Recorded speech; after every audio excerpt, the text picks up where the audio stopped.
द्वितीय अध्याय साधना के प्राथमिक सोपान। राजयोग 8 अंगों में विभक्त है। पहला है यम अर्थात अहिंसा, सत्य, अस्तेय, चोरी का अभाव, ब्रह्मचर्य और अपरिग्रह।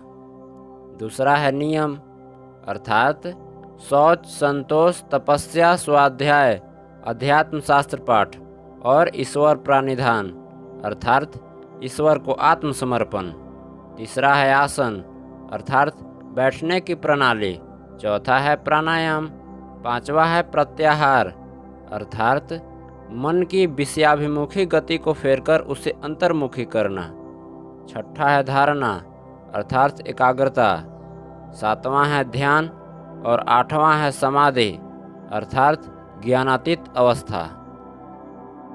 हम देख रहे हैं कि यम और नियम चरित्र निर्माण के साधन हैं। इनको नींव बनाए बिना किसी तरह की योग साधना सिद्ध न होगी। यम और नियम के दृढ़ प्रतिष्ठ हो जाने पर योगी अपनी साधना का फल अनुभव करना आरंभ कर देते हैं।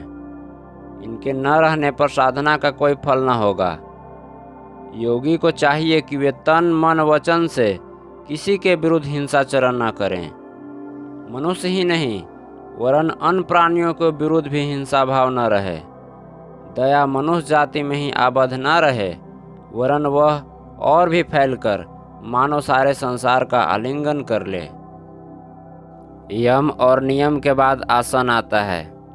जब तक बहुत उच्च अवस्था की प्राप्ति नहीं हो जाती तब तक रोज नियमानुसार कुछ शारीरिक और मानसिक क्रियाएं करनी पड़ती है। ये तेव जिसे दीर्घ काल तक एक भाव में बैठा जा सके। ऐसे एक आसन का अभ्यास आवश्यक है। जिनको जिस आसन से सुविधा मालूम होता हो उसको उसी आसन में बैठना चाहिए। एक व्यक्ति के लिए एक प्रकार से बैठकर सोचना सहज हो सकता है परंतु दूसरे के लिए संभव है कि वह बहुत कठिन जान पड़े। हम बाद में देखेंगे कि योग साधना के समय शरीर के भीतर नाना प्रकार के कार्य होते रहते हैं। स्नायुविक शक्ति प्रवाह की गति को फेरकर उसे नए रास्ते से दौड़ाना होगा। तब शरीर में नए प्रकार के कंपन या क्रिया शुरू होगी। सारा शरीर मानो एक नए रूप से गठित हो जाएगा। इस क्रिया का अधिकांश मेरुदंड के भीतर होगा। इसलिए आसन के संबंध में इतना समझ लेना आवश्यक है। मेरुदंड को सहज भाव से रखना आवश्यक है। ठीक सीधा बैठना होगा। वक्ष, ग्रीवा और मस्तक सीधे और समुन्नत रहें जिनसे देह का सारा भार पसलियों पर पड़े। यह तुम सहज ही समझ सकोगे कि वक्ष यदि नीचे की ओर झुका रहे तो किसी प्रकार का उच्च चिंतन करना संभव नहीं। राजयोग का यह भाग हठयोग से बहुत कुछ मिलता जुलता है। हठयोग केवल स्थूल देह को लेकर व्यस्त रहता है। इसका उद्देश्य केवल स्थूल शरीर को सबल बनाना है। हठ योग के संबंध में यहाँ कुछ कहने की आवश्यकता नहीं क्योंकि इसकी क्रियाएं बहुत कठिन है। एक दिन में उसकी शिक्षा भी संभव नहीं। फिर उससे कोई आध्यात्मिक उन्नति भी नहीं होती। डेलसट और अन्य व्यायाम आचार्यों के ग्रंथों में इन क्रियाओं के अनेक अंश देखने को मिलते हैं। उन लोगों ने भी शरीर को भिन्न भिन्न स्थितियों में रखने की व्यवस्था की है। हठ योग की तरह उनका भी उद्देश्य दैहिक उन्नति है, आध्यात्मिक उन्नति नहीं। शरीर की ऐसी पेशी नहीं जिससे हठ योगी अपने बस में न ला सकें। हृदय यंत्र उनकी इच्छा के अनुसार बंद किया या चलाया जा सकता है। शरीर के सारे अंश वह अपनी इच्छा अनुसार चला सकता है। मनुष्य किस प्रकार दीर्घजीवी हो यही हठ योग का एकमात्र उद्देश्य है। शरीर किस प्रकार पूर्ण स्वस्थ रहे यही हठ योगियों का एकमात्र लक्ष्य है। हठ योगियों का यही दृढ़ संकल्प है कि मुझे और पीड़ा ना हो और इस दृढ़ संकल्प के बल से उनको पीड़ा होती भी नहीं। वे दीर्घजीवी हो सकते हैं। 100 वर्ष तक जीवित रहना तो उनके लिए मामूली सी बात है। उनकी 150 वर्ष की आयु हो जाने पर भी देखोगे कि वे पूर्ण युवा और सतेज हैं। उनका एक भी केस सफ़ेद नहीं हुआ। किंतु इसका फल बस यहीं तक है। वट वृक्ष भी कभी कभी 5000 वर्ष जीवित रहता है, किंतु वह वट वृक्ष का वट वृक्ष ही बना रहता है। फिर वे लोग भी यदि उसी तरह दीर्घजीवी हुए तो उससे क्या? वे बस एक बड़े स्वास्थ्यकाय जीव भर रहते हैं। हठ योगियों की दो एक साधारण उपदेश बड़े उपकारी हैं। सिर की पीड़ा होने पर शय्या त्याग करते ही नाक से शीतल जल पिएं। इससे सारा दिन मस्तिष्क अत्यंत शीतल रहेगा और कभी सर्दी न होगी। नाक से पानी पीना कोई कठिन काम नहीं, बड़ा सरल है। नाक को पानी के भीतर डुबोकर गले से पानी खींचते रहें। पानी अपने आप ही धीरे धीरे भीतर जाने लगेगा। आसन सिद्ध होने पर किसी किसी संप्रदाय के मतानुसार नाड़ी शुद्धि करनी पड़ती है। बहुत से लोग यह सोचकर कि यह राजयोग के अंतर्गत नहीं है, इसकी आवश्यकता स्वीकार नहीं करते। परंतु जब शंकराचार्य जैसे भाष्यकार ने इसका विधान किया है, तब मेरे लिए भी इसका उल्लेख करना उचित जान पड़ता है। मैं श्वेताश्वतर उपनिषद पर उनके भाष्य के इस संबंध में उनका मत उद्धृत करूंगा। प्राणायाम के द्वारा जिस मन का मैल धुल गया है, वही मन ब्रह्म में स्थिर होता है। इसीलिए शास्त्रों में प्राणायाम के विषय का उल्लेख है। पहले नाड़ी शुद्धि करनी पड़ती है, तभी प्राणायाम करने की शक्ति आती है। अंगूठे से दाहिना नथुना दबाकर नथुने से यथाशक्ति वायु अंदर खींचो। फिर बीच में तनिक देर भी विश्राम किए बिना बाईं नासिका बंद करके दाहिनी नासिका से वायु निकालो। फिर दाहिनी नासिका से वायु ग्रहण करके बाईं नासिका से निकालो। दिन भर में 4 बार अर्थात उपा, मध्याह्न, स्वयं और निशित, इन 4 समय पूर्वोक्त क्रिया का 3 बार या 5 बार अभ्यास करने पर एक पक्ष या महीने भर में नाड़ी शुद्धि हो जाती है। उसके बाद प्राणायाम पर अधिकार होगा। सदा अभ्यास आवश्यक है। तुम रोज देर तक बैठे हुए भी मेरी बात सुन सकते हो, परंतु अभ्यास किए बिना तुम एक कदम भी आगे नहीं बढ़ सकते। सब कुछ साधना पर निर्भर है। प्रत्यक्ष अनुभूति किए बिना इन तत्वों का कुछ भी समझ में नहीं आता। स्वयं अनुभव करना होगा, केवल व्याख्या और मत सुनने से ना होगा। फिर साधना में बहुत से विघ्न भी हैं। पहला तो व्याधिग्रस्त देह है।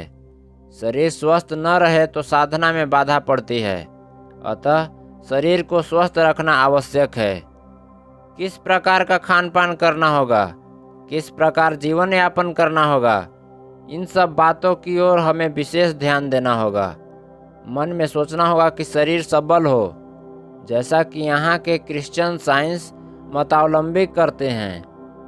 बस शरीर के लिए, और फिर उसे कुछ करने की जरूरत नहीं। यह हम कभी न भूले कि स्वास्थ्य उद्देश्य के साधन का एक उपाय मात्र है। यदि स्वास्थ्य ही उद्देश्य होता तो हम तो पशु तुल्य हो गए होते। पशु प्रायः अस्वस्थ नहीं होते। दूसरा विघ्न है संदेह। हम जो कुछ नहीं देख पाते उसके संबंध में संदिग्ध हो जाते हैं। मनुष्य कितना भी चेष्टा क्यों न करे, वह केवल बात के भरोसे नहीं रह सकता। यही कारण है कि योग शास्त्रोक्त सत्यता के संबंध में संदेह उपस्थित हो जाता है। यह संदेह बहुत अच्छे आदमियों में भी देखने को मिलता है, परंतु साधना का श्री गणेश कर देने पर बहुत थोड़े दिनों में ही कुछ अलौकिक व्यापार देखने को मिलते हैं, और तब साधना के लिए तुम्हारा उत्साह बढ़ जाएगा। योग शास्त्र के एक टीकाकार ने भी कहा है, योग शास्त्र की सत्यता के संबंध में यदि एक बिल्कुल समान प्रमाण भी मिल जाए तो उतने से ही संपूर्ण योग शास्त्र पर विश्वास हो जाएगा। उदाहरण स्वरूप तुम देखोगे कि कुछ महीनों की साधना के बाद तुम दूसरों का मनोभाव समझ सक रहे हो। वे तुम्हारे पास तस्वीर के रूप में आएंगे। यदि बहुत दूर पर कोई शब्द या बातचीत हो रही हो तो मन एकाग्र करके सुनने की चेष्टा करने से तुम उसे सुन लोगे। पहल यह व्यापार बहुत थोड़ा थोड़ा करके दिखेंगे, परंतु उसी से तुम्हारा विश्वास, बल और आशा बढ़ती रहेगी। मान लो नासिका के अग्रभाग में तुम चित्त का संयम करने लगे, तब तो थोड़े ही दिनों में तुम्हें दिव्य सुगंध मिलने लगेगी। इसी से तुम समझ जाओगे कि हमारा मन कभी कभी वस्तु के प्रत्यक्ष स्पर्श में न आकर भी उसका अनुभव कर लेता है। पर यह हमें यह सदा याद रखना चाहिए कि इन सिद्धियों का और कोई स्वतंत्र मूल्य नहीं। वे हमारे प्रकृत उद्देश्य के सावन में कुछ सहायता मात्र करती है। हमें याद रखना होगा कि इन सब साधनों का एकमात्र लक्ष्य, एकमात्र उद्देश्य आत्मा की मुक्ति है। प्रकृति को पूर्ण रूप से अपने अधीन कर लेना ही हमारा एकमात्र लक्ष्य है। इसके सिवा और कुछ भी हमारा प्रकृत लक्ष्य नहीं हो सकता। मामूली सिद्धियों से संतुष्ट हो गए तो पूरा न पड़ेगा। हम ही प्रकृति पर प्रभुत्व करेंगे, प्रकृति को अपने ऊपर प्रभुत्व न करने देंगे। शरीर या मन कुछ भी हम पर प्रभुत्व न कर सके। हम यह कभी न भूले कि शरीर हमारा है, हम शरीर के नहीं। एक देवता और एक असुर किसी महापुरुष के पास आत्म जिज्ञासु होकर गए। उन्होंने उन महापुरुष के पास एक अरसे तक रहकर शिक्षा प्राप्त की। कुछ दिन बाद उन महापुरुष ने उनसे कहा, तुम लोग जिसको खोज कर रहे हो वह तो तुम ही हो। उन लोगों ने सोचा तो देह ही आत्मा है। फिर उन लोगों ने यह सोचकर कि जो कुछ मिलना था मिल गया, संतुष्ट चित्त से अपनी अपनी जगह को प्रस्थान किया। उन लोगों ने जाकर अपने अपने आत्मीय जनों से कहा, जो कुछ सीखना था सब सीखाए, अब आओ भोजन पान और आनंद में जीवन बिताए। हम ही वह आत्मा हैं, इसके सिवा और कोई पदार्थ नहीं। उस असुर का स्वभाव अज्ञान से ढका हुआ था, इसीलिए इस विषय में वह उससे अधिक अन्वेषण नहीं किया। अपने को ईश्वर समझकर वह पूर्ण रूप से संतुष्ट हो गया। उसने आत्मा शब्द से देह समझी, परंतु देवता का स्वभाव अपेक्षाकृत पवित्र था। वे भी पहले इस भ्रम में पड़े थे कि मैं का अर्थ यह शरीर ही है, यह देह ही ब्रह्म है। इसीलिए इसे स्वस्थ और सुबल रखना, सुंदर स्वच्छ वस्त्र आदि पहनना और सब प्रकार के दैहिक सुखों का संभोग करना ही कर्तव्य है। परंतु कुछ दिन जाने पर उन्हें यह बोध होने लगा कि गुरु के उपदेश का अर्थ यह नहीं हो सकता कि देह ही आत्मा है, वरन देह से भी श्रेष्ठ कुछ अवश्य है। तब उन्होंने गुरु के निकट आकर पूछा, हे गुरुदेव, आपके वाक्य का क्या यह तात्पर्य है कि देह ही आत्मा है? परंतु यह कैसे हो सकता है? सभी शरीर तो नष्ट होते हैं, पर आत्मा का तो नाश नहीं। आचार्य ने कहा, तुम स्वयं इसका निर्णय करो, तुम वही हो, तत्त्वमसि। तब शिष्य ने सोचा, शरीर के भीतर जो प्राण है शायद उसको लक्ष्य कर गुरु ने पूर्वोक्त उपदेश दिया था। वे वापस चले गए, परंतु फिर शीघ्र ही देखा कि भोजन करने पर प्राण तेजस्वी रहते हैं और न करने पर मुरझाने लगते हैं। तब वे पुनः गुरु के पास आए और कहा, हे गुरुदेव, आपने क्या प्राणों को आत्मा कहा है? गुरु ने कहा, स्वयं तुम इसका निर्णय करो, तुम वही हो। उस अध्यवसायशील शिष्य ने गुरु के यहाँ से लौटकर सोचा तो शायद मन ही आत्मा होगा, परंतु वे शीघ्र ही समझ गए कि मनोवृत्तियाँ बहुत तरह की है। मन में कभी साधु वृत्ति तो कभी सत्ववृत्ति, कभी असत्ववृत्ति उठती है। तब मन इतना परिवर्तनशील है कि वह कभी आत्मा नहीं हो सकता। तब फिर से गुरु के पास आकर उन्होंने कहा, मन आत्मा है ऐसा तो मुझे नहीं जान पड़ता, आपने क्या ऐसा ही उपदेश दिया है? गुरु ने कहा, नहीं, तुम ही वह हो, तुम स्वयं इसका निर्णय करो। वे देवता फिर लौट गए। तब उनको यह ज्ञान हुआ कि मैं समस्त मनोवृत्तियों के अतीत एक मेवा द्वितीय आत्मा हूँ। मेरा जन्म नहीं, मृत्यु नहीं, मुझे तलवार नहीं काट सकती, आग नहीं जला सकती, हवा नहीं सुखा सकती, जल नहीं गला सकता। मैं अनादि हूँ, जन्म रहित, अचल, अस्पर्श, सर्वज्ञ, सर्वशक्तिमान पुरुष हूँ। आत्मा शरीर या मन नहीं, वह तो इन सब के अतीत है। इस प्रकार देवता के ज्ञान का उदय हुआ और वे तत्प्रसूत आनंद से तृप्त हो गए। पर उस असुर बेचारे को सत्य लाभ न हुआ, क्योंकि देह में उसकी अत्यंत आसक्ति थी। इस जगत में ऐसी असुर प्रकृति के अनेक लोग हैं, फिर भी देवता प्रकृति वाले बिल्कुल ही न हो, ऐसा नहीं। यदि कोई कहे कि आओ, तुम लोगों को मैं एक ऐसी विद्या सिखाऊंगा जिससे तुम्हारा इंद्रिय सुख अनंत गुना बढ़ जाएगा, तो अगणित लोग उसके पास दौड़ पड़ेंगे। परंतु यदि कोई कहे कि आओ, मैं तुम लोगों को तुम्हारे जीवन का चरम लक्ष्य परमात्मा का विषय सिखलाऊं, तो शायद उसकी बात का कोई परवाह भी न करेगा। ऊंचे तत्व की धारणा करने की शक्ति बहुत कम लोगों में देखने को मिलती है। सत्य को प्राप्त करने के लिए अध्यावसायशील लोगों की संख्या तो और भी बिरली है, पर संसार में ऐसे महापुरुष भी हैं जिनकी यह निश्चित धारणा है कि शरीर चाहे 1000 वर्ष रहे या लाख वर्ष, अंत में गति एक ही होगी। जिन शक्तियों के बल से देह कायम है, उसके चले जाने पर देह न रहेगी। कोई भी व्यक्ति पल भर के लिए भी शरीर का परिवर्तन रोकने में समर्थ नहीं हो सकता। शरीर और है क्या? कुछ सतत परिवर्तनशील परमाणुओं की समष्टि मात्र है। नदी के दृष्टांत से यह तत्व सहज बोधगम्य हो सकता है। तुम अपने सामने नदी में जल राशि देख रहे हो, वह देखो, पल भर में वह चली गई और उसकी जगह एक नई जल राशि आ गई। जो जल राशि आई वह संपूर्ण नहीं है, परंतु देखने में पहले ही जल राशि की तरह है। शरीर भी ठीक उसी तरह सतत परिवर्तनशील है। उसके इस प्रकार परिवर्तनशील होने पर भी उसे स्वस्थ और बलिष्ठ रखना आवश्यक है, क्योंकि शरीर की सहायता से ही हमें ज्ञान की प्राप्ति करनी होगी। इसके सिवा और कोई उपाय नहीं। सब प्रकार के शरीरों में मानव देह ही श्रेष्ठतम है। मनुष्य ही श्रेष्ठतम जीव है। सब प्रकार के निकृष्ट प्राणियों से यहाँ तक कि देव आदि से भी श्रेष्ठ है। मनुष्य से श्रेष्ठतर जीव और नहीं। देवताओं को भी ज्ञान लाभ के लिए मनुष्य देह धारण करनी पड़ती है। एकमात्र मनुष्य ही ज्ञान लाभ का अधिकारी है।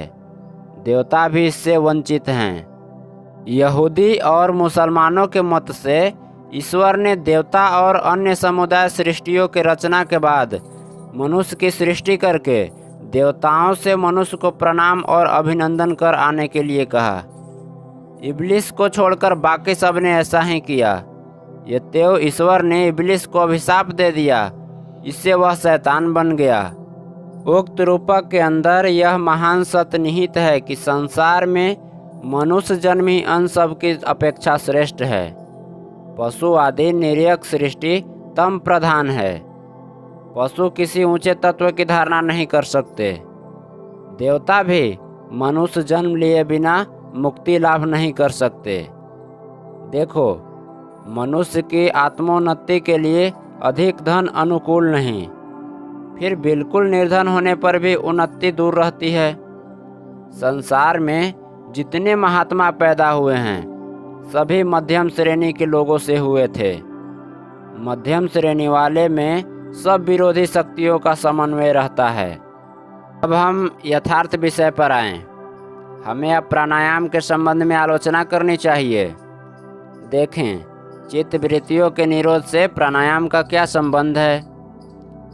श्वास प्रवास मानो देह यंत्र का गति नियामक मूल यंत्र है।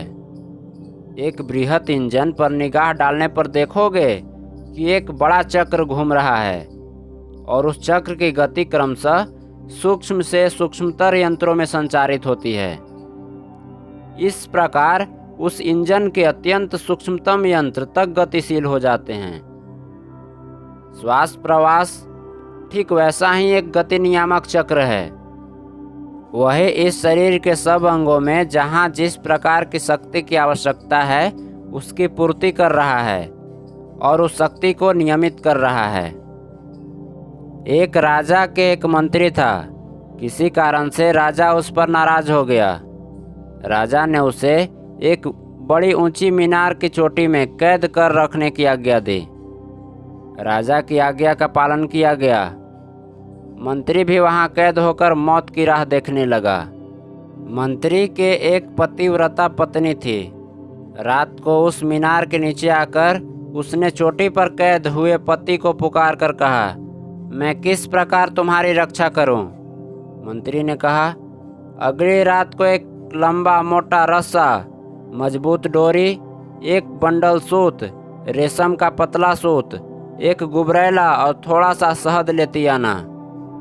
उसकी सहधर्मिणी पति की बात सुनकर बहुत आश्चर्यचकित हो गई। जो हो, वह पति की आज्ञा अनुसार दूसरे दिन सब वस्तुएं ले आई।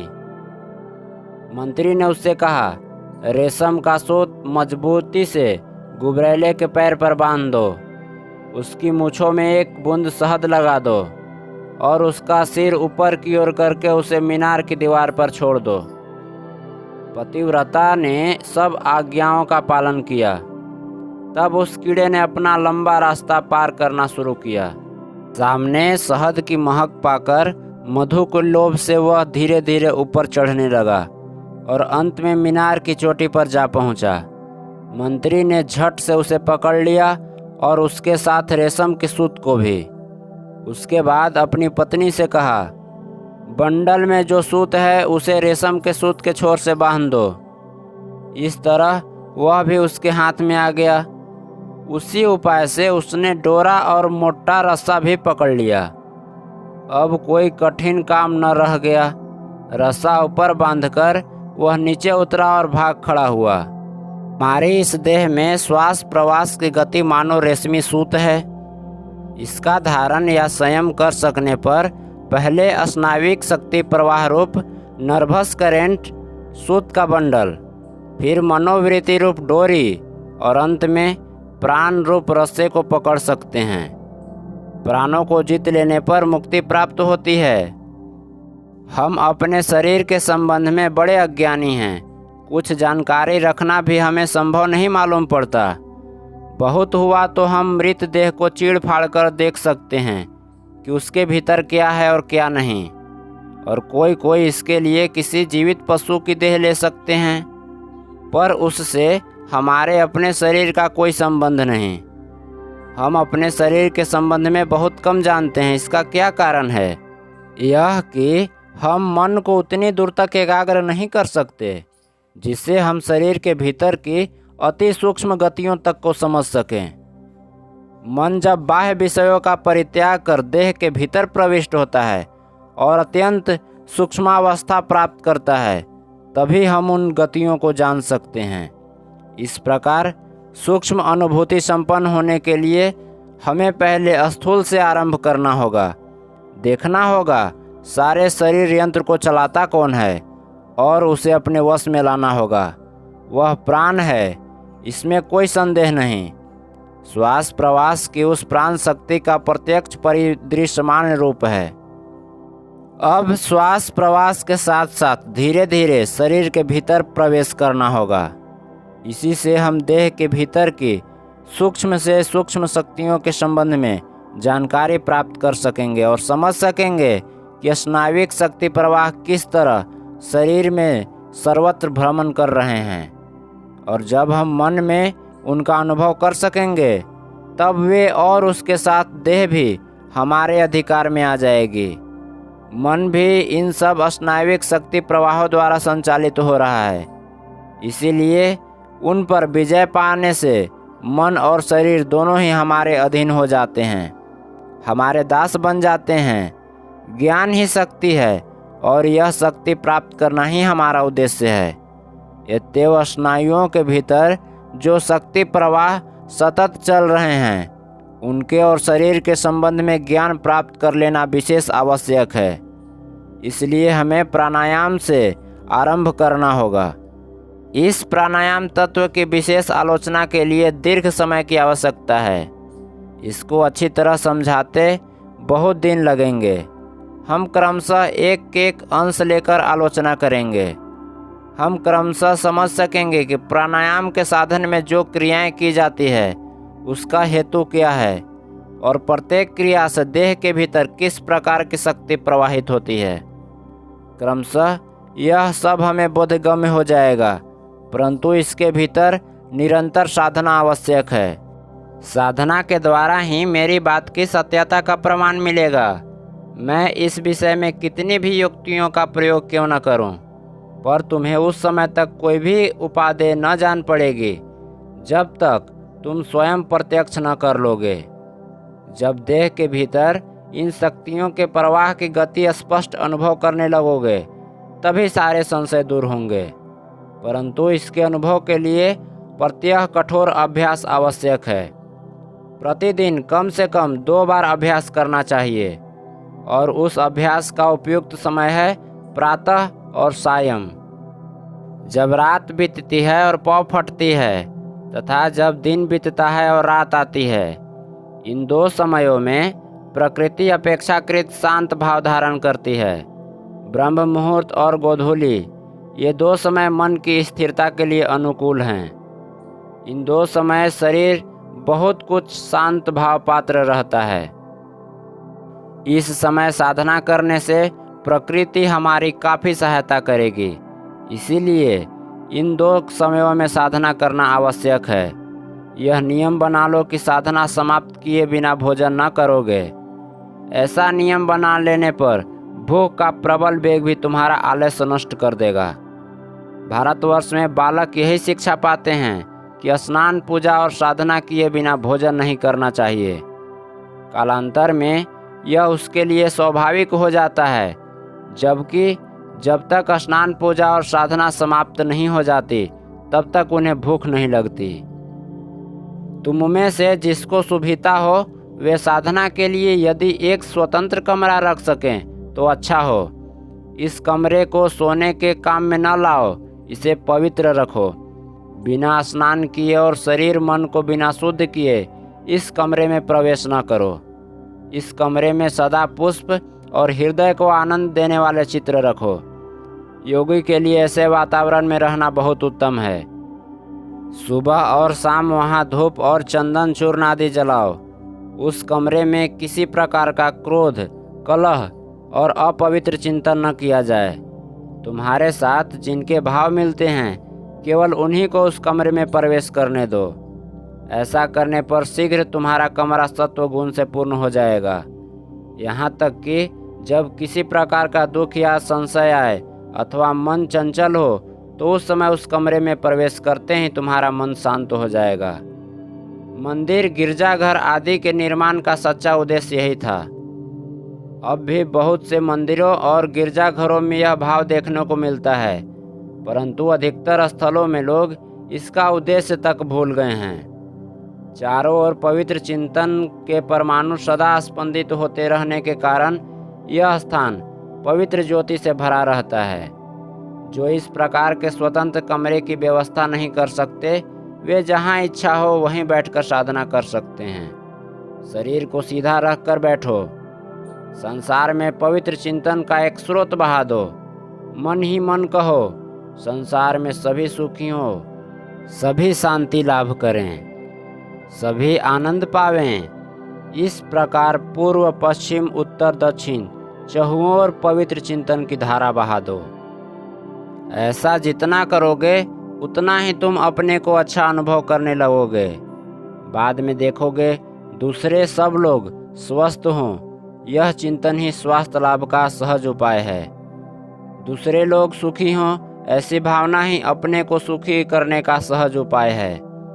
इसके बाद जो लोग ईश्वर पर विश्वास करते हैं वे ईश्वर के निकट प्रार्थना करें, अर्थ, स्वास्थ्य अथवा स्वर्ग के लिए नहीं, वरन हृदय से ज्ञान और सत्य तत्व के उन्मेय के लिए।